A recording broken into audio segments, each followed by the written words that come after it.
Welcome back to the Gridiron Expert. Number 24, Tennessee, at number 17, Pittsburgh. That might be the best game of Week 2. A great battle between two phenomenal quarterbacks and a battle between two teams that are hungry for that early season statement victory. The question is, who is going to get it? That is what we're here to break down today. So welcome back to the Gridiron Expert, guys. Ready to analyze and predict this battle between the Volunteers and the Panthers on Saturday afternoon. As always, please continue to like, comment, subscribe, share our videos, guys. We are so close to 10,000 subscribers. Help us get to that point this week. And also make sure to check out everything down in the description below. Guys, we have those expert picks over on our website, thegridironexpert.com. Some of the best college football and NFL spread picks in the entire country, hitting over 60% of our bets each of the last 2 weeks, beating out over 80% of the national analysts each of the last 4 years. You do not want to miss out on these picks, guys. One of the lowest prices in the country for some of the best picks in the country. Make sure to join our team. Sign up for those today. Again, the link for that down in the description below. So, again, guys, Tennessee, Pittsburgh. We knew this was going to be a fun game months ago. We knew this game was going to be happening in Pittsburgh. This game was circled on everybody's calendar because last year's meeting was phenomenal. Pittsburgh went into Neyland Stadium and escaped with a 41-34 victory. Kenny Pickett had 285 yards and 2 touchdowns. Hendon Hooker took over for Joe Milton midway through the second quarter. Milton got hurt. Hooker came in, threw for 188 yards, 2 touchdowns, rushed for 49 yards, and then the rest was history. Hooker kept going, never looked back, and now he's one of the best quarterbacks within the SEC. Clearly, a lot has changed for both teams. The game is now in Pittsburgh. Pittsburgh is without Kenny Pickett. They're without Jordan Addison. Obviously, Hooker is now the full-time starter. Lots changed on both sides of the ball for them. What is going to happen now on Saturday? Can Tennessee get their revenge over the Panthers? We take a look, guys, at the offense. The Volunteers, as we know, have one of the best offenses in the entire country. Hendon Hooker, again, as the full-time starter, threw 31 touchdowns and 3 interceptions last year. And last week in the season opener, again, it was just against Ball State, threw for 221 yards and 2 touchdowns. Also had 2 rushing touchdowns as well, so 4 total in that 59-10 victory over the Cardinals. 10 different players last week, guys, caught a pass for Tennessee. 10 different players had at least 1 reception last week. They were led, of course, by Cedric Tillman, 6 receptions for 68 yards. This Tennessee offense, guys, especially in the passing game, is one of the best in the country. They're electric, they're fast, and they're a problem for every defense they go up against, and Pittsburgh is not immune to that. When you take a look at the Panthers, yes, we know that's the biggest storyline. No Kenny Pickett, no Jordan Addison, but they just beat West Virginia in the backyard brawl, and Kedon Slovis looked pretty dang good. Kedon Slovis, in his first start with Pittsburgh, 308 yards. 308 passing yards, continued to put them in a position to win the game. Obviously, the game-changing play was that pick 6, but 308 yards, no turnovers, beat West Virginia 38-31, went 16 for 24, which is pretty sharp.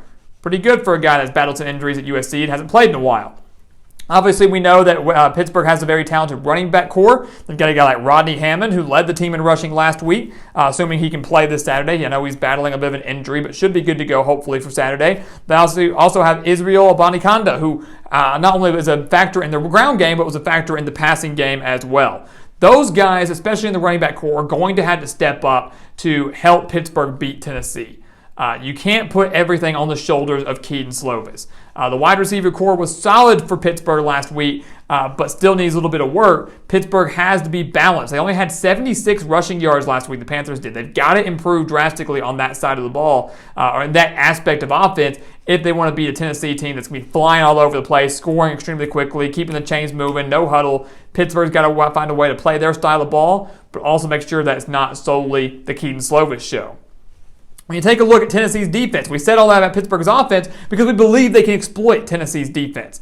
It was a concern heading into the year for the Volunteers, and to me it still is a little bit because last week against Ball State, their secondary still gave up 269 passing yards and 343 total yards. Yes, I know some of those came late in the game. The game was obviously out of reach. Ball State put up those passing yards, whatever, but still, 269 passing yards to the Cardinals. They cannot allow that to happen with Kedon Slovis. Slovis threw for over 300 last week against West Virginia. If he has another 300-yard passing day, there's a very good chance Pittsburgh walks in there and wins this game. Slovis has the talent and the ability to carve up the Tennessee secondary, which we knew was going to be a bit of an area of concern heading into 2022. So what Tennessee has to do in this game is they've got to find a way to force Pittsburgh into second and long, third and long situations. They've got to find a way to put them behind the chains, and whether that's through some penalties that they're able to get on them, whether that's a couple pressures on Kedon Slovis, shutting down the ground game where you're getting some tackles for a loss, whatever Tennessee can do, put Pittsburgh in a tough situation behind the chains where they're going to have to air it out. They're going to have 3rd and 15, 2nd and 15, whatever it is, where the ground game, the run game, which wasn't much of a factor last week anyways, isn't going to be an option at home, isn't going to be an option for the Panthers. That's what they have to do. And additionally, Tennessee needs to find a way to force some turnovers. Because I'm telling you guys, if Tennessee wins the turnover battle, they win the game. And you can say that about anybody. It's not always the case. I say that more so because Tennessee's offense will take advantage of the turnovers. They will convert those into points, especially if they're in a favorable position, field position-wise. Remember, last week against Ball State, interception on the first play of the game, the very next play, the first offensive play for Tennessee, a touchdown. The Volunteers forced 3 turnovers last week. When you look at Pittsburgh, to me, guys, we came into the season, we said the run defense should be okay. The secondary is probably the biggest area of concern because the Panthers ranked 115th versus the pass last year. Last week against West Virginia and JT Daniels, they allowed 214 passing yards and surprisingly allowed 190 rushing yards. So the rushing defense and that front seven that we thought was going to be very, very solid and dangerous for Pittsburgh kind of got blown away a little bit. They got pushed around by that West Virginia offensive line, 190 rushing yards. They allowed 5.6 yards per carry, and that's not going to fly. That's not going to fly if the Panthers want to beat Tennessee. Factor in Hendon Hooker's dual threat ability, something that Kedon Slovis does not have, and that's even more of a cause of concern for this Pittsburgh defense. Because here's the thing, guys. You look at Pittsburgh last year, solid defense, of course, still 115th versus the pass. Pittsburgh last year against Tennessee had 5 sacks, recovered 2 fumbles, and forced interception. All that happened in one game against Tennessee and helped them come back from 10 down to beat the Volunteers 41-34. I'm here to tell you that those numbers that we just mentioned, the 5 sacks, the 2 fumbles, the interception, it's not going to happen again. Hendon Hooker, again, didn't turn the ball over much last year. 3 total interceptions. He takes very good care of the football. Tennessee as a whole does. They're not going to commit many turnovers, if any, against this Pittsburgh defense. Tennessee, while I do want to air it out with Hendon Hooker, they have the ability to run. They can put up very solid rushing numbers. And if Pittsburgh doesn't shore up that front seven, Tennessee is going to gash them through on the ground, which is going to set up the play action, which is going to allow Pittsburgh to get beat big time through the air by his Tennessee passing attack. You look at this game as a whole, guys, who are we picking? Again, number 24 versus number 17. Big-time statement victory for whoever comes out victorious. And I'll say that a couple weeks ago, we did our predictions for both Pittsburgh and Tennessee. We had Pittsburgh winning this game. And this might come back to bite me, but I'm going to go with Tennessee on Saturday.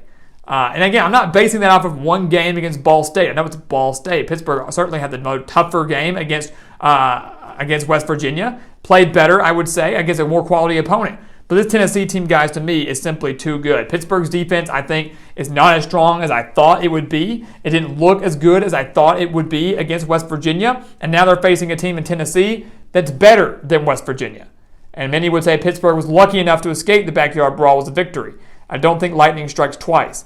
I think Tennessee's offense simply is too good. The defense will do just enough and get just enough stops off this Pittsburgh offense that, again, might rely too heavily on Kedon Slovis and get nothing from the ground game. And if it becomes one-dimensional, Tennessee definitely wins this game.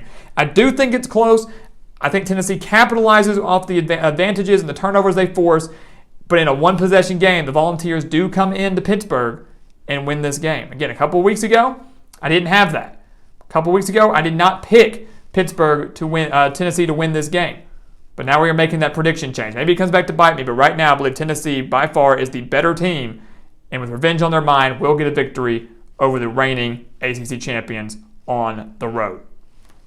So guys, as always, thank you so much for watching us here at the Gridiron Expert on YouTube. Make sure to continue to like, comment, subscribe, share our videos. And of course, check out everything down in the description below. Again, we're nearing 10,000 subscribers, and we want you to become a part of our GE Nation. So make sure to check out everything again. The links for that down in the description below. And once again, guys, as always, thank you so much for watching, and we'll see you next time right here on the Gridiron Expert.